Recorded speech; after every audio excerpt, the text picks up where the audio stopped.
In the summer of 2021, a 40-year-old woman named Leah Davis Loken was killed in her tent at a backcountry campsite near Ovando, Montana. She had been cycling the Great Divide mountain bike route and had stopped for the night at a site that other cyclists had used dozens of times that season without incident. A grizzly bear entered the campsite, pulled her from her tent, and killed her. Wildlife investigators who arrived the following morning found evidence that the bear had returned to the site multiple times across a single night. It had approached other tents. It had smelled through the walls of occupied shelters while the people inside lay still. It had, by the time wildlife managers caught and killed it, demonstrated behavior that the official summary described as predatory and deliberate. The bear was healthy. It was well-nourished. It had no history of negative conditioning with humans. There was no food improperly stored. There was no obvious trigger. There is a phrase that wildlife managers have used for decades to describe encounters like this one. They call them surprise encounters. The phrase implies a mutual startlement, a bear that did not know a human was there and responded to the shock of sudden proximity with defensive violence. Surprise encounters are common. They are dangerous. They are also, in the documented record of grizzly bear attacks across North America, increasingly not what is happening in the incidents that end in human fatalities or serious maulings. What is happening instead, in a growing proportion of the documented serious incidents, is something that does not fit the surprise encounter model at all. Something that looks less like a frightened animal reacting to an unexpected intrusion and more like a bear that has assessed a human as an object of predatory interest and acted on that assessment with the calm, directional persistence that characterizes a predator on a hunt. If what I just described made you more curious than comfortable, subscribe before we go further. What follows is going to go deep into the science, the history, and the trajectory of something that is happening right now in grizzly bear country, and it is not the story you have been told. The grizzly bear is the most physiologically impressive large omnivore on the North American continent. An adult male in a productive habitat, one with abundant salmon, ungulates, and berry crops, can reach 700 pounds. Some individuals in Alaska and coastal British Columbia, where the salmon runs are extraordinary and the nutritional density of the environment is exceptional, exceed 1,000 pounds. They are not the largest bear species in the world. The polar bear holds that distinction. But the grizzly's combination of size, intelligence, physical capability, and ecological flexibility makes it a uniquely formidable presence in any landscape it occupies. It can run 35 miles per hour for short distances. It can smell prey or carrion from 20 miles away under the right atmospheric conditions. Its bite force is estimated at over 1,200 pounds per square inch. Its forepaws, which carry claws up to 4 inches in length, can strike with a force that has been documented collapsing the skulls of adult elk. The grizzly bear did not evolve to be a man-killer. That framing, which has been the dominant framing in popular media representations of the species for most of the last century, is not supported by the behavioral ecology literature and does not match the documented historical record of what grizzly bears actually do when they encounter humans.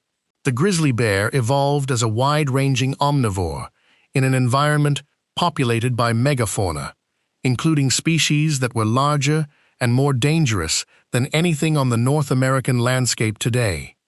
It evolved threat assessment behaviors that are conservative relative to the actual threat it poses to nearly anything it encounters. It evolved a high threshold for initiating aggressive behavior, because in an environment populated by mammoths and giant ground sloths and the full complement of Pleistocene megafauna, an animal that attacked everything it met would not have survived long enough to reproduce. The default behavioral mode of the grizzly bear in the presence of a perceived threat is not attack. It is assessment, followed by withdrawal or avoidance. This is why the statistics on grizzly bear attacks, which form the baseline from which all current trend analysis must begin, are shaped the way they are. In the Greater Yellowstone ecosystem, which holds the most intensively studied grizzly population in the world, there are approximately 1,000 grizzly bears. That population shares habitat with roughly 4 million human visitors to Yellowstone National Park per year, plus the communities, ranches, and recreational lands that surround the park. The encounter rate between grizzly bears and humans in this ecosystem is extraordinarily high, relative to most other large carnivore populations on Earth. The attack rate relative to those encounters is extraordinarily low. Research by Frank Van Manen and the Interagency Grizzly Bear Study Team, using data collected over decades of intensive monitoring, has consistently found that the probability of being injured in a grizzly encounter in the Greater Yellowstone ecosystem is less than 1 in a million visitor days spent in bear country. The rarity is not a communications strategy. It is a biological fact that reflects the genuine behavioral conservatism of the species. But the rarity needs to be understood in its full context, because it coexists with a trend that is not moving in the direction of further rarity. The number of grizzly bear attacks on humans in the Greater Yellowstone ecosystem and across the broader northern Rocky Mountain population has been increasing over the past 2 decades. The increase is documented. It is not fully explained by population growth alone, and it is happening in a way that reflects specific changes in the behavioral and ecological conditions of the bears involved that have scientific explanations demanding serious attention. The grizzly bear population in the Greater Yellowstone ecosystem has grown from approximately 136 animals in 1975, when the species received Endangered Species Act protection, to somewhere between 700 and 1,000 today, depending on which estimate and which boundary definition is used. That is a conservation success story of genuine magnitude, and it deserves recognition as such. The recovery represents decades of management, policy, scientific monitoring, and political commitment from a range of stakeholders who disagreed on almost everything except the importance of keeping the bear in the landscape. But population growth at the rate and scale that has occurred in the Greater Yellowstone ecosystem produces ecological consequences that are not always clearly communicated to the public alongside the conservation success narrative. The first and most important of those consequences is habitat saturation. Grizzly bears are territorial in a specific sense. They do not maintain defended territories in the manner of wolves or mountain lions, but they operate within home ranges that are among the largest of any land mammal in North America, particularly for adult males. An adult male grizzly in the Greater Yellowstone ecosystem has a home range that averages between 300 and 600 square miles, though individual ranges can be substantially larger. As the population has grown and the carrying capacity of the core protected habitat within and around Yellowstone National Park has been approached, bears have been pushing outward into the surrounding landscape. They are moving into agricultural terrain, timberlands, and rural communities that had grizzly bears present historically but have not seen them regularly for decades. The humans living in those areas are encountering grizzly bears more frequently than their parents or grandparents did, under conditions specifically outside the national park context that involve less infrastructure for managing encounters and less cultural familiarity with bear behavior. The second ecological consequence of population growth that is relevant to the aggression trend is direct intraspecific competition. As the population density within the core habitat has increased, competition among individual bears for access to food resources has intensified. This matters enormously for understanding the aggression data, because food competition between bears is one of the primary behavioral stresses in the grizzly behavioral ecology literature, and behavioral stress in bears translates, in documented ways, into elevated aggression toward other bears, toward prey animals, and toward humans who enter or are perceived to intrude on critical feeding areas or resources. The whitebark pine story is the most important and the least publicly understood piece of the ecological context for understanding why grizzly bears in the greater Yellowstone ecosystem are behaving differently now than they were 40 years ago. Whitebark pine seeds are among the highest caloric food sources available to grizzly bears in the greater Yellowstone ecosystem. They are consumed in extraordinary quantities during the hyperphagia period in late summer and early fall, the 2 to 3 month window before denning, during which a grizzly must consume enough calories to sustain itself through 6 or 7 months of dormancy. A grizzly in full hyperphagia can consume 20,000 calories per day. The whitebark pine seeds, harvested primarily from caches made by Clark's nutcrackers, which the bears rob with practiced efficiency, represent a caloric windfall of concentrated fat and protein that is energetically irreplaceable in the ecosystem.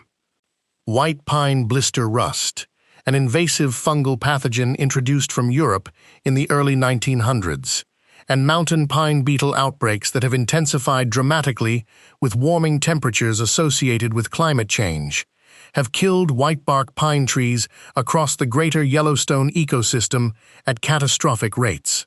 Some surveys of whitebark pine stands in the ecosystem have found mortality rates exceeding 80% in specific areas. The whitebark pine is now classified as a threatened species. It is not recovering. The tree's decline represents a permanent shift in the high-elevation food web of the greater Yellowstone ecosystem, one that has removed a critical caloric resource from the bear population precisely at the time of year when that resource matters most.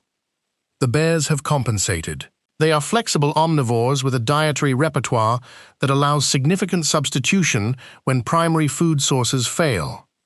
They have increased their consumption of ungulates, both live prey and carrion. They have shifted toward lower elevation food sources, including army cutworm moths, cutthroat trout, and various plant foods. They have, in the areas of deepest human interface, increased their use of anthropogenic food sources, including grain, fruit, and livestock. But the compensation is imperfect, and the stress of compensating shows up in the behavior data.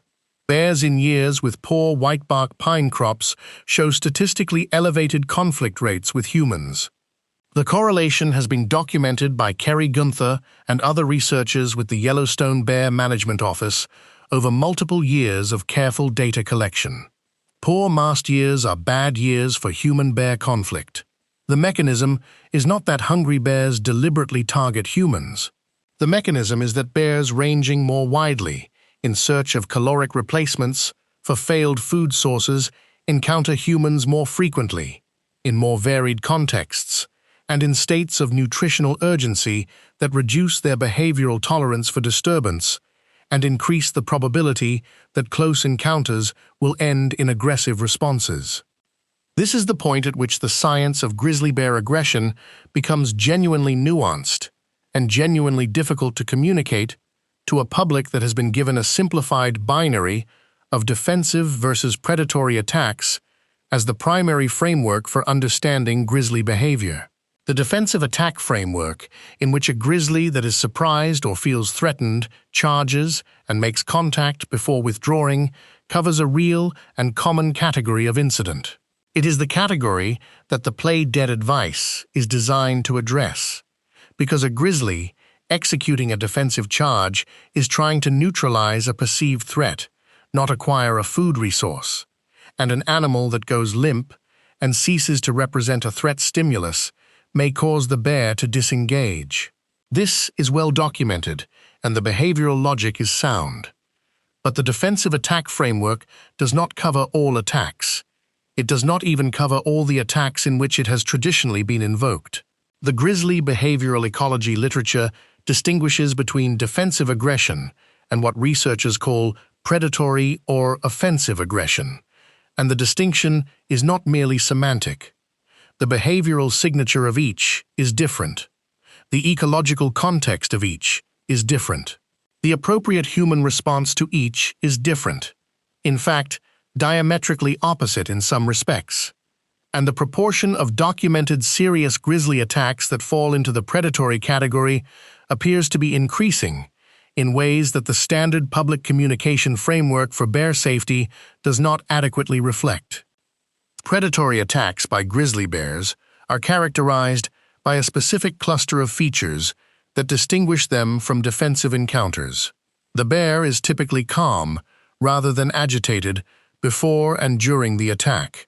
It does not vocalize the huffing, popping jaw and blowing sounds associated with defensive aggression. It does not display the classic piloerection, the raised hackles along the shoulders and back that marks a defensively aroused bear. It approaches from downwind or from a position of concealment. It does not charge and contact and then disengage. It maintains contact. It bites in ways oriented toward disabling the target rather than deterring it, focusing on the head, neck, and back rather than the flailing limbs that a defensive bear tends to make contact with.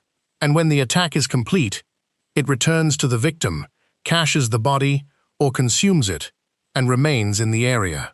These are the behavioral hallmarks of a predatory hunting sequence, not a defensive response to a perceived threat. They are the behavioral hallmarks of an animal that has assessed a human as a prey item and is executing the hunt. The distinction matters for survival in the most immediate and literal sense. The play-dead response that is appropriate and effective for a defensive attack is potentially fatal for a predatory attack. Fighting back, which is contraindicated for defensive attacks and will escalate a bear's defensive aggression, is the prescribed response for predatory attacks.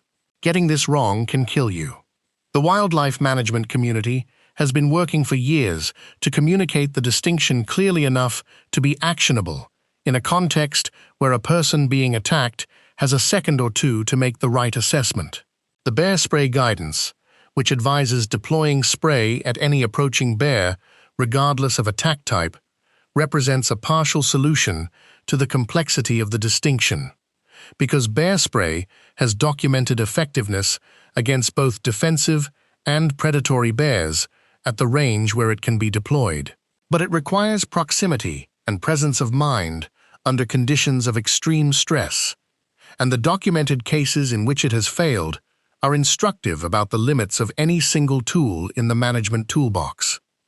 The demographic data on which bears are conducting predatory attacks is one of the more surprising findings in the recent literature, and one that challenges a commonly held assumption about the behavioral profile of dangerous bears. The intuitive assumption is that predatory attacks are conducted primarily by large adult males, the biggest and most capable predators in the population. The data does not support this.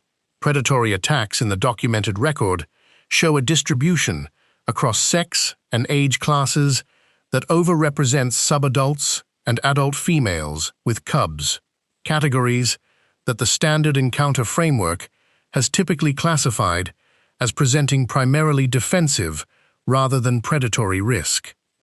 The female with cubs dynamic is particularly important and deserves careful examination because it is the most common context in which people encounter grizzly bears, and historically, it has been the most common context for serious encounters.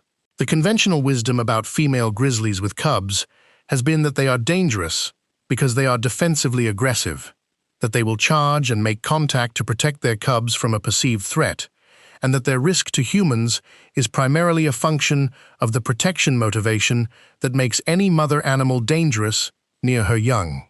This is true. It is also incomplete. Female grizzlies with cubs face a nutritional calculus that is unlike that of any other demographic in the population. They are carrying and nursing cubs while simultaneously trying to maintain their own caloric reserves. The energetic demands are extreme. Their home range use during the cub rearing period is constrained by the need to keep cubs safe, which limits their access to the full range of food sources available to unburdened bears. They are, in certain periods of the year and in certain ecological conditions, among the most nutritionally stressed individuals in the population. And nutritional stress as the literature consistently documents, elevates not just defensive aggression, but the willingness to assess and pursue novel prey opportunities. The female grizzly, with cubs who charges and makes contact, is often described and coded in wildlife management databases as executing a defensive response. In some of those cases, the behavioral evidence suggests something more complex: an animal that has made contact and assessed the human as a manageable prey item, and is deciding whether to continue the interaction past the point of a defensive deterrence strike. The cubs themselves introduce a behavioral complication that is not fully captured in the conventional encounter framework. Grizzly cubs learn food preferences from their mothers. They observe their mother's feeding behavior and form behavioral templates in early life that persist through adulthood. A cub that accompanies a mother who regularly accesses anthropogenic food sources is learning, in the most formative period of its behavioral development, that human-associated environments are productive foraging environments. A cub that is present at an encounter in which a human is injured or killed is forming an association between human beings and a set of behavioral and perceptual cues that will be part of its adult behavioral repertoire. The multi-generational transmission of behavioral information in grizzly bears is real, documented, and one of the mechanisms by which population-level behavioral shifts happen over timescales that are relevant to the current trend analysis. The habituation dynamic in grizzly bears mirrors the pattern documented in mountain lions, but operates through mechanisms that are specific to the grizzly's social structure and ecological role. Habituation in grizzly bears has been a management concern since at least the 1960s, when researchers Frank and John Craighead documented the behavioral changes in Yellowstone grizzlies associated with access to the park's open garbage dumps, which had been functioning as supplemental feeding sites for bears for decades.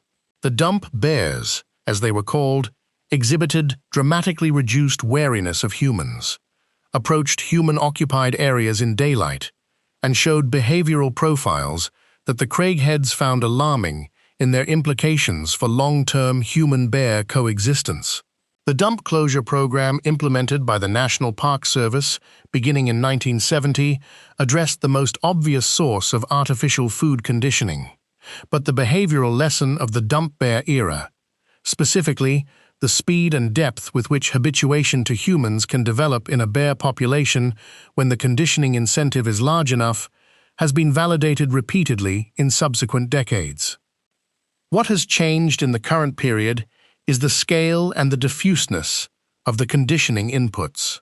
The dump closures eliminated the single largest point source of human food for bears in the greater Yellowstone ecosystem. But the broader landscape of anthropogenic food availability has not shrunk. It has expanded. The communities surrounding Yellowstone and Glacier National Parks have grown. The campgrounds, trailheads, ranch buildings, and residential properties that constitute the human-dominated periphery of grizzly habitat have multiplied. The caloric density of anthropogenic attractants available to bears, including unsecured grain storage, fruit trees, improperly managed livestock carcasses, garbage, and beehives, has increased in proportion to human population and development in the bear's expanding range.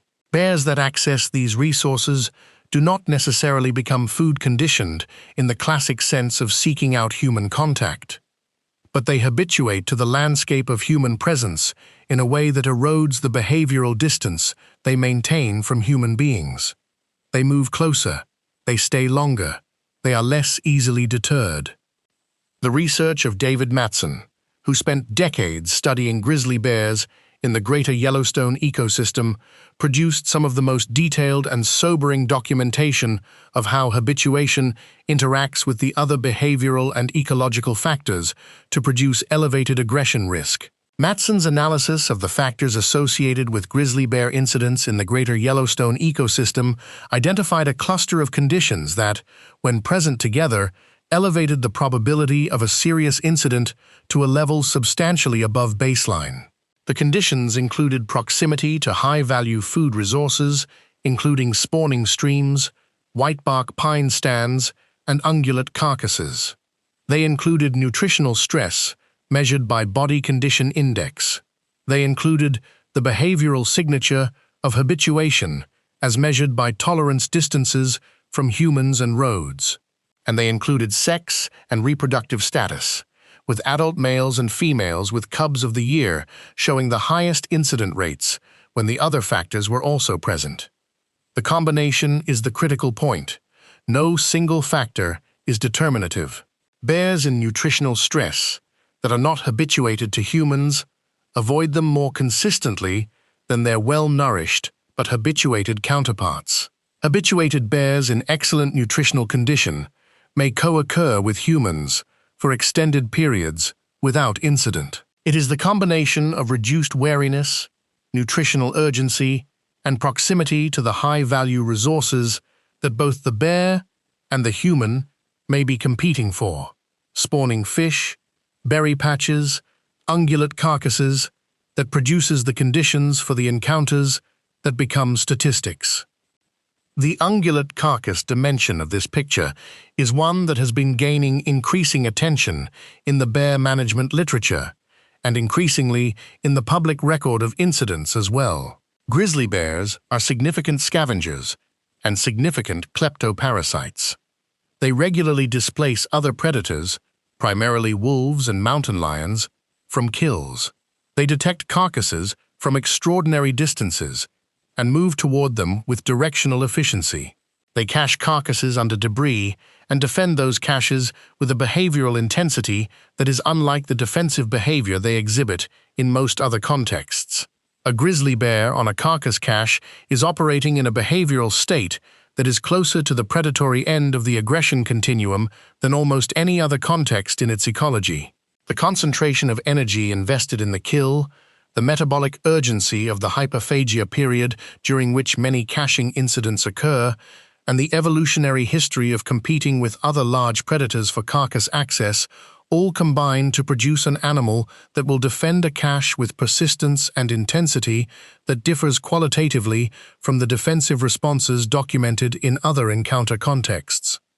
The documented history of fatal grizzly attacks in the greater Yellowstone ecosystem contains a disproportionate number of incidents that involved humans coming into proximity with a carcass that a bear was attending or caching. Some of these were obviously inadvertent. Hikers who encountered a cached carcass while moving through dense brush without awareness that they were entering a defended resource area. Others were more complex, involving hunters who had made kills that attracted bears before the hunter could remove the carcass from the field. The hunting context deserves specific attention because it has become one of the most statistically significant contexts for serious grizzly bear encounters in the northern Rocky Mountain states over the past 15 years. And because it represents a collision between two behavioral systems, the grizzly's carcass defense behavior and the elk hunter's field dressing and packing out activity, that are not going to naturally avoid each other in the landscape they share. The Montana Department of Fish, Wildlife and Parks data on grizzly bear incidents in hunting areas shows a consistent pattern across multiple years.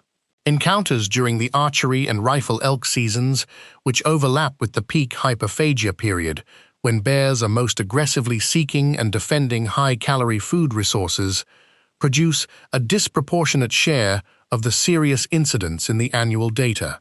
A hunter who has made an elk kill and is field dressing the animal is producing an olfactory signal that can reach a grizzly bear miles away.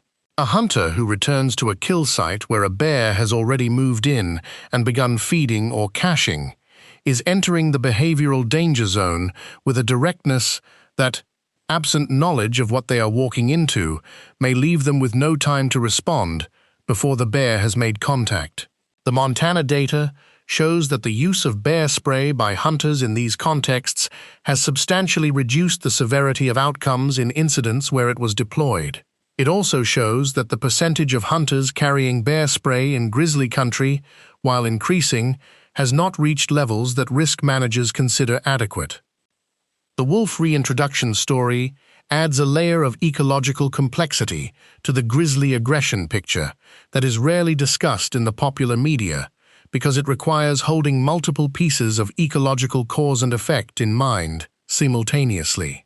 The reintroduction of gray wolves to Yellowstone National Park beginning in 1995 produced what ecologists have called a trophic cascade of remarkable scope and is, from the perspective of North American wildlife management history, one of the most consequential ecological experiments. Among the effects documented in the 2 decades following reintroduction is a significant change in grizzly bear behavior and resource access. Wolves, as the primary ungulate predators in the ecosystem, produce kills at a rate that creates a distributed, high-quality food resource for grizzlies. Grizzlies kleptoparasitize wolf kills with regularity. In some years, particularly in late winter and early spring before plant foods become available, wolf-killed ungulates constitute a meaningful proportion of grizzly caloric intake in the parts of the ecosystem with established wolf pack territories. The relationship between wolves and grizzlies around kill sites is not purely parasitic from the grizzly's perspective, but the grizzly reliably dominates these interactions and consistently displaces wolves from kills it chooses to take over. The behavioral confidence that grizzlies display at these interspecies competition events, the directness and persistence of their approach, and the completeness of their displacement of a highly capable competing predator is a window into the behavioral default setting of a large, healthy, well-fed grizzly bear and is relevant context for understanding how that same behavioral system engages when humans appear in the resource landscape. What the wolf reintroduction has also done, through the same trophic cascade mechanism, is alter elk behavior in ways that have affected where and how hunters pursue elk, which has in turn affected the spatial overlap between hunters and bears in specific parts of the ecosystem. Wolves have pushed elk off open grasslands and into more forested terrain, where predator detection is more difficult for ungulates, but cover is greater. Hunters following elk into more densely forested terrain are operating in environments with reduced visibility, elevated ambient noise from wind in trees, and reduced ability to detect approaching bears before proximity is dangerously close. The encounter geometry in dense forest favors the bear, which relies on olfaction more than vision for detection, over the human, who relies primarily on vision and hearing. The shift in hunting terrain, driven by wolf-induced changes in elk behavior, is one of the under-discussed structural factors behind the increase in hunting context bear incidents over the past 15 years. The climate dimension of the grizzly aggression story is perhaps the most important for understanding where the trend line leads over the next several decades.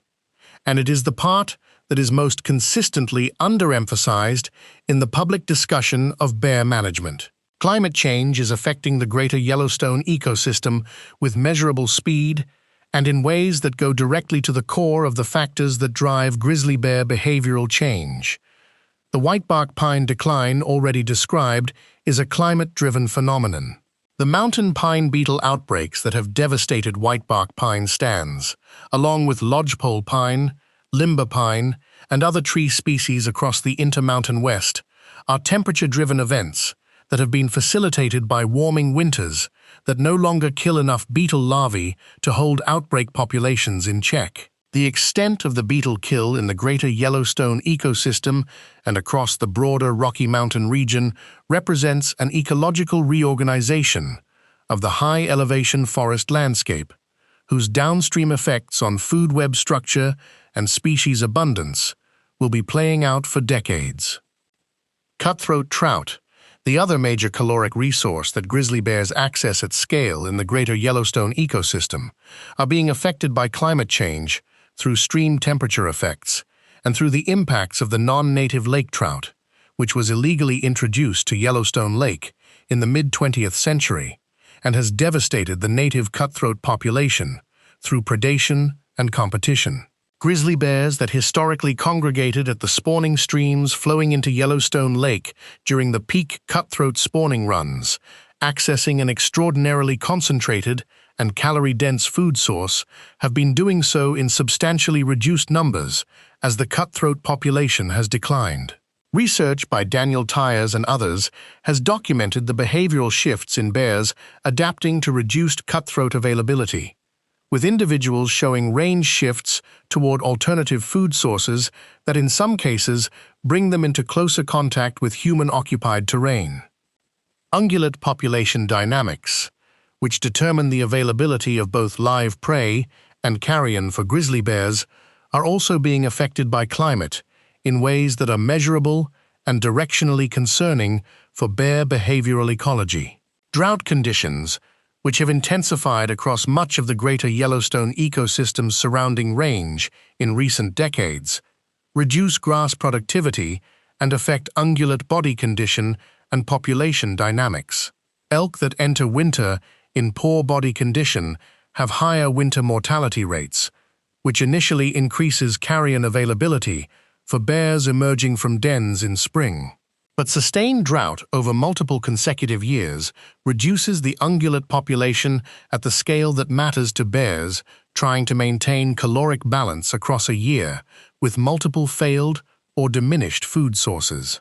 The combination of declining whitebark pine, declining cutthroat trout, and drought-stressed ungulate populations represents a dietary triple pressure on grizzly bears in the greater Yellowstone ecosystem that the behavioral ecology literature consistently associates with elevated conflict rates.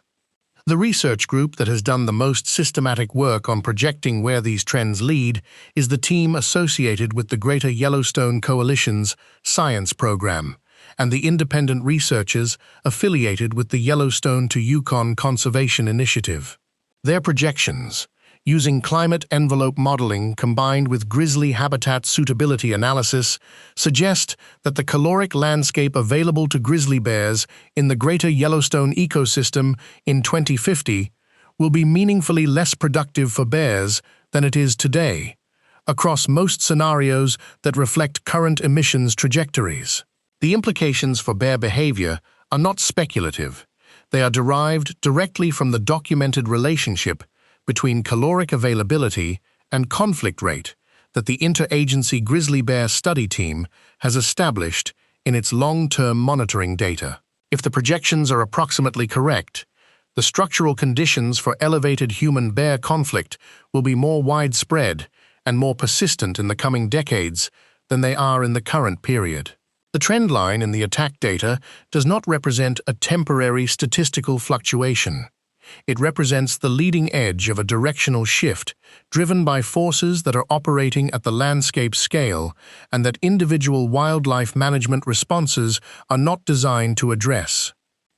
The delisting controversy, which has consumed enormous amounts of management attention and legal resources over the past decade, represents the political dimension of the grizzly situation and cannot be discussed honestly without acknowledging the way it has constrained the communication of the conflict and aggression trend to the public. The Greater Yellowstone grizzly was listed for delisting from Endangered Species Act protection in 2017, a decision that was subsequently challenged in court and reversed on procedural grounds, reinstating ESA protection. The delisting controversy has created a political environment in which advocates on both sides of the question have strong incentives to present the bear in the light most favorable to their position.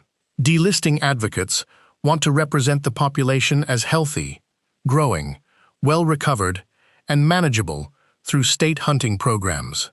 Conservation advocates want to represent the population as still vulnerable, facing ongoing threats, and requiring continued federal protection. Neither side has strong incentives to communicate clearly about the aggression trend, because the trend complicates both narratives. A population producing more human conflicts is not straightforwardly a recovered, healthy, manageable population, but it is also not straightforwardly a vulnerable, depleted, endangered population.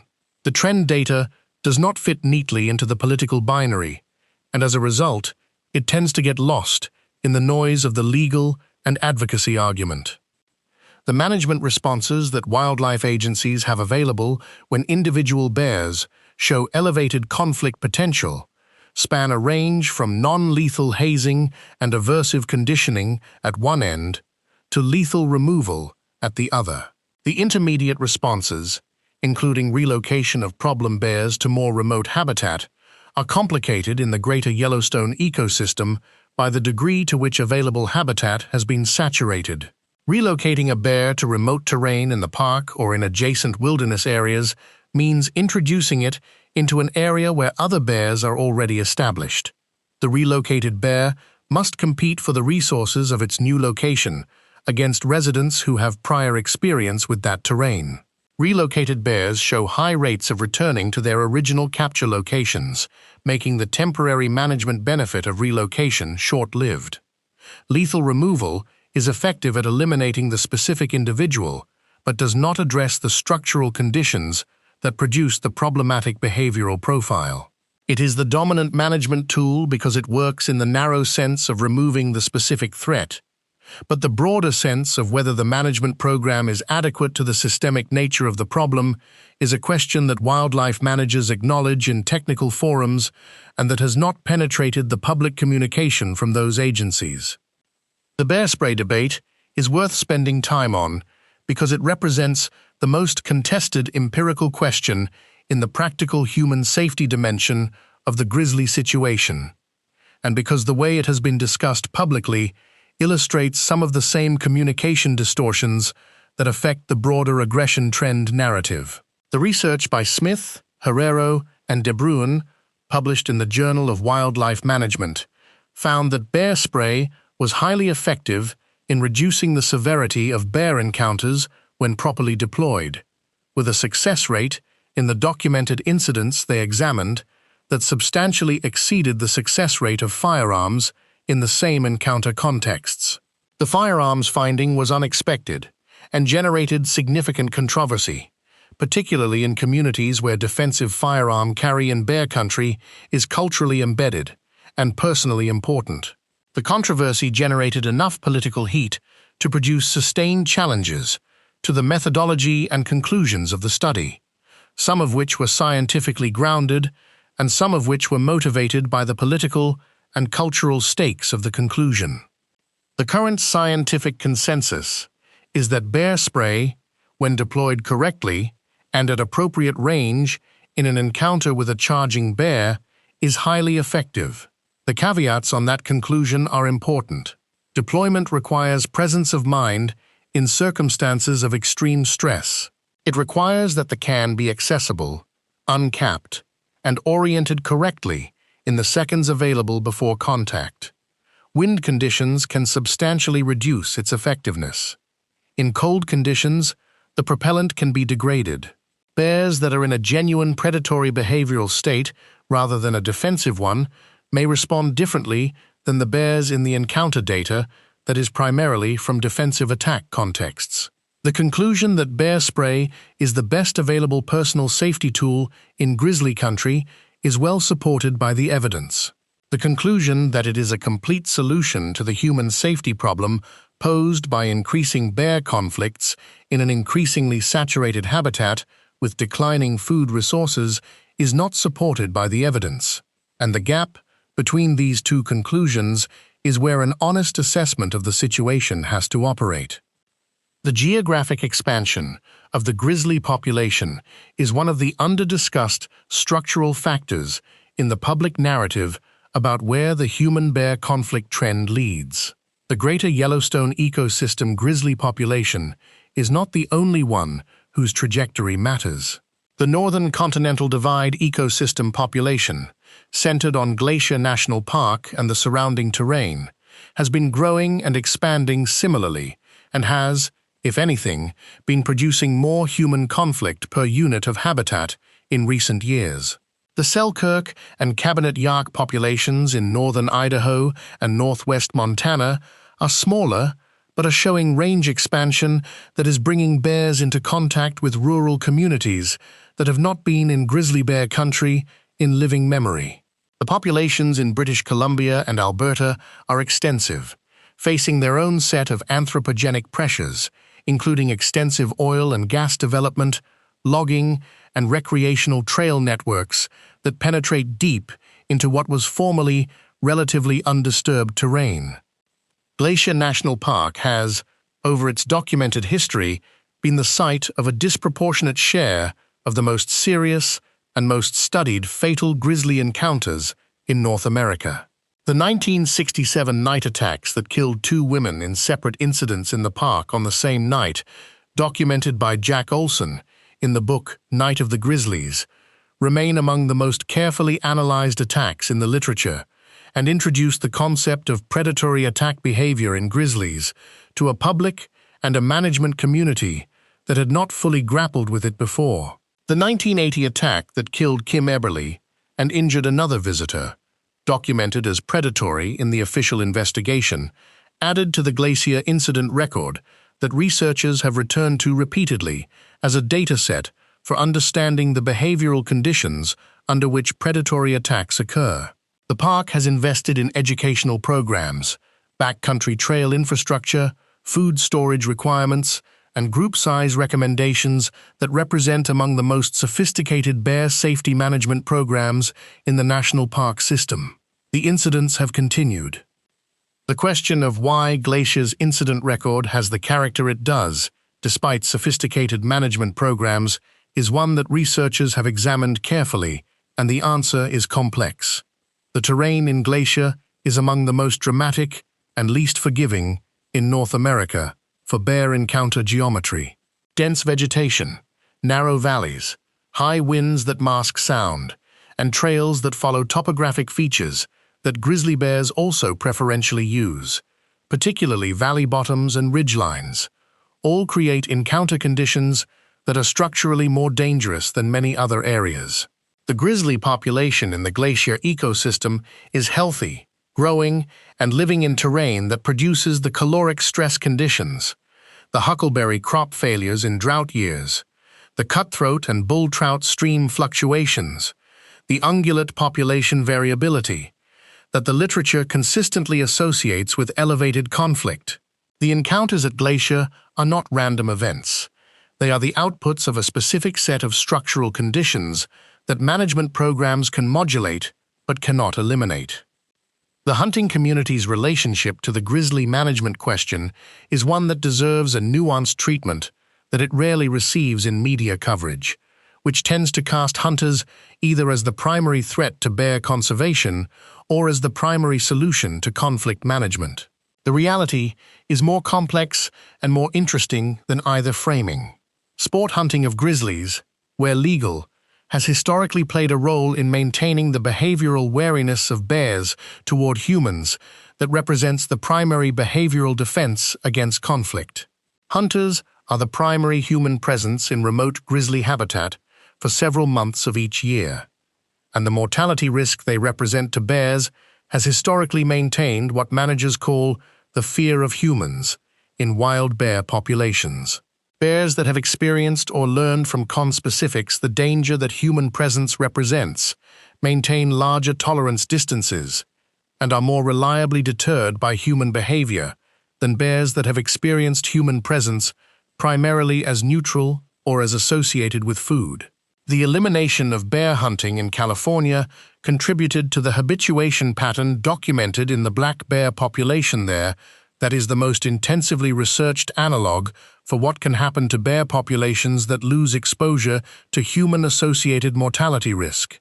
The same principle applies, with appropriate caveats about the scale and behavioral complexity of the species, to grizzly bears. The coexistence research that has come out of Scandinavia and parts of Eastern Europe, where brown bears, the same species as the North American grizzly, live in densely human-populated landscapes, offers some instructive comparisons and some important limits on direct translation. Brown bear populations in countries like Sweden, Romania, and Slovakia co-occur with millions of rural humans across a landscape of forests, farms, and rural communities in ways that look, from a distance, more peaceful than the North American situation. The attack rates in these populations are generally low relative to bear density, though not negligible, and the dynamics of human-bear coexistence in these populations have been studied by researchers including Juro Huber and Stefano Focardi in ways that illuminate some aspects of the North American situation. The critical difference is that the European populations have been living in continuous proximity to high human population densities for centuries, and the behavioral repertoire of bears in those populations reflects a long history of coexistence and associated selective pressures. The North American grizzly, having been reduced to a small fraction of its original range and population and having been isolated in relatively wild terrain for the past century, is now re-expanding into contact with a human landscape without the generational behavioral adjustment that has characterized the European populations. It is, in a meaningful sense, encountering modernity at a faster rate than its behavioral ecology has historically had to accommodate. The landscape connectivity question is, ultimately, the place where the ecological science and the management policy and the long-term trajectory of the conflict trend all converge. Grizzly bears require large, connected landscapes to maintain healthy, genetically diverse populations that express the full range of natural behavioral variation. Population size and connectivity are the two primary determinants of long-term persistence, and the two interact in ways that are directly relevant to the aggression trend. Small, isolated populations, like the bears in the Selkirk Mountains of northern Idaho, are chronically, numerically limited, genetically vulnerable, and prone to the demographic accidents that push individual animals into conflict-producing circumstances. Large, well-connected populations, like the bears of interior Alaska and the Yukon, express relatively natural behavioral variation within a landscape that can absorb dispersing individuals without pushing them into human-dominated terrain. The middle situation, which is the Greater Yellowstone ecosystem and the Northern Continental Divide ecosystem, involves large and healthy populations living in habitats that are large enough to sustain substantial numbers of bears, but surrounded by landscapes of human development and transportation infrastructure that constrain the dispersal that would naturally relieve population pressure in the core habitats. The wildlife corridor programs that have been advocated for by